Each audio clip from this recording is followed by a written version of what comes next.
Via Dolorosa, the way of suffering.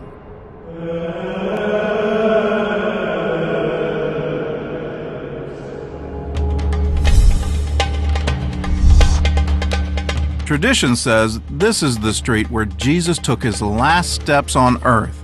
For centuries, Christians have walked the Via Dolorosa to retrace the journey to the cross. But are they walking in the right direction? From an archaeological perspective, what might have been the steps on Jesus' last journey from the Mount of Olives to Pilate and to his crucifixion, a new suggested itinerary is emerging.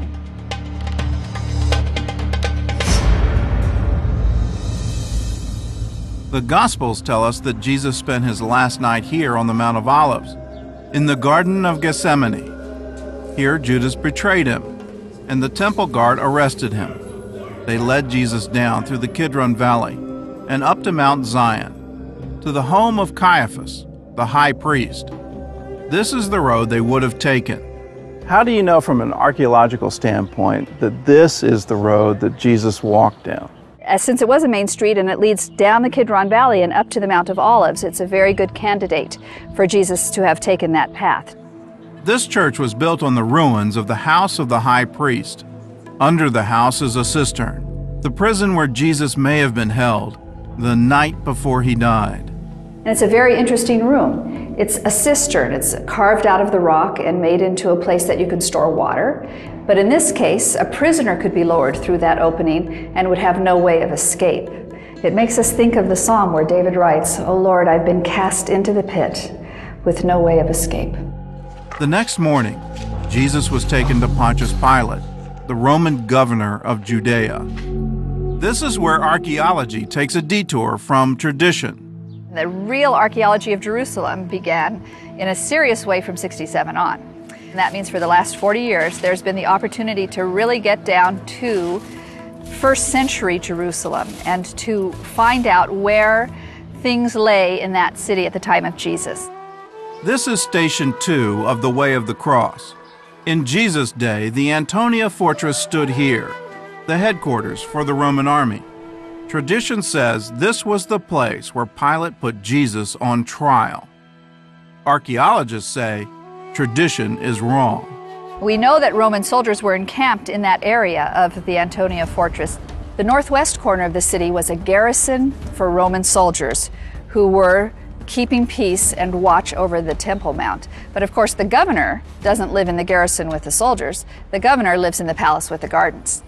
That palace was half a mile away, on the western side of the city. Under this tower are the remains of King Herod's palace. When Pilate came to Jerusalem, this is where he stayed. Just outside the tower wall is an ancient stone platform. Archaeologists say this was the judgment seat where Jesus was tried. The palace of Pontius Pilate and the palace of Herod lay behind this wall. So this is really the most likely candidate for Jesus having come from the south, outside of the city wall, to his trial. This is where Pilate washed his hands and made his famous statement, "Behold the man." Scholars may disagree on the path Jesus took, but most agree that his final steps lead here, to the Church of the Holy Sepulchre. The Roman Emperor Constantine built the church in 335 to mark the site of Jesus' death and burial. And it's one spot where archaeology and tradition agree. Helena, the mother of Constantine, did go around and she interviewed Christians who were living here to find out what their memories were, the historic memories that the local church preserved. She finds this spot, which the local Christians have venerated as the burial place of Jesus. In Jesus' time, Golgotha was a rocky cliff that may have looked something like this. Today, what's left of the original hill is inside the church. This bedrock, which begins here, extends up over our heads about 40 feet. This little bit has been left to show us because this is the traditional site of Golgotha, or Calvary, where Jesus was crucified. John's Gospel says Jesus was buried close to the place where he died. Inside the church is a tomb that's said to belong to the man who buried Jesus. So this is the tomb of Joseph of Arimathea? Well, traditionally ascribed to Joseph of Arimathea. Here, right next to Calvary, we find cut into the rock quite distinctive Second Temple period tombs. Every year, millions of Christians visit the Holy Sepulchre and walk the Via Dolorosa, while more authentic sites like this one are still unknown to many tourists. For the followers of Jesus, the important thing isn't where he walked, but what he accomplished.